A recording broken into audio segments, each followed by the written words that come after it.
بسم الله الرحمن الرحيم. يا أيها المزمل قم الليل إلا قليلا نصفه أو انقص منه قليلا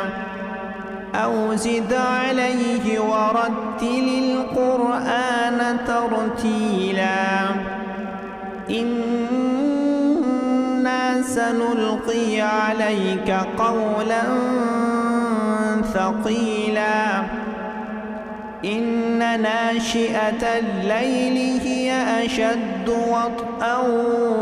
وأقوم قيلا إن لك في النهار سبحا طويلا واذكر اسم ربك وتبتل إليه تبتيلا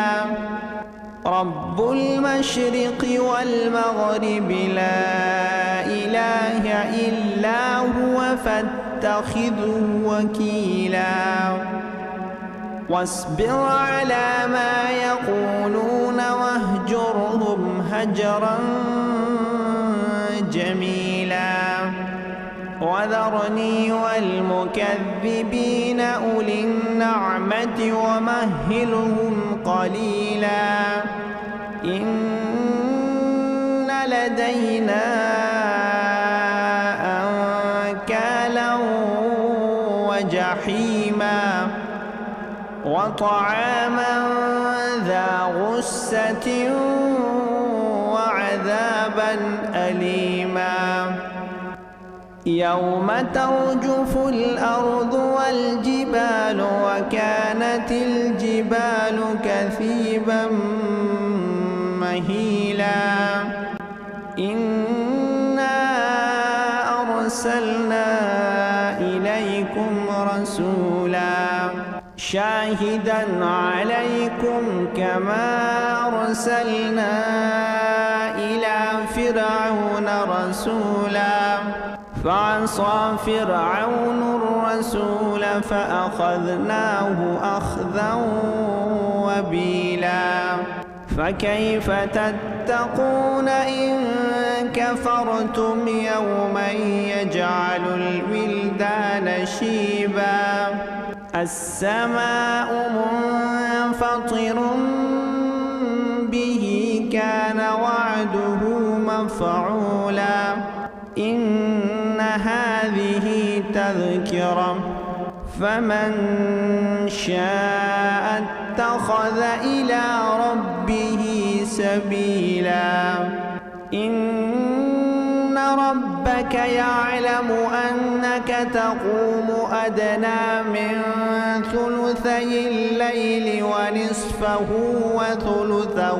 وطائفة من الذين معك والله يقدر الليل والنهار علم أن لن تحصوه فتاب عليكم فاقرؤوا ما تيسر من القرآن علم أن سيكون منكم مرضى وآخرون يضربون في الأرض يبتغون من فضل الله وآخرون يقاتلون في سبيل الله فاقرؤوا ما تيسر منه وأقيموا الصلاة وآتوا الزكاة وأقرضوا الله قرضا حسنا وما تقدموا لأنفسكم من خير تجدوه عند الله هو خيرا وأعظم أجرا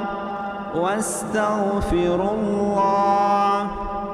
إن الله غفور رحيم.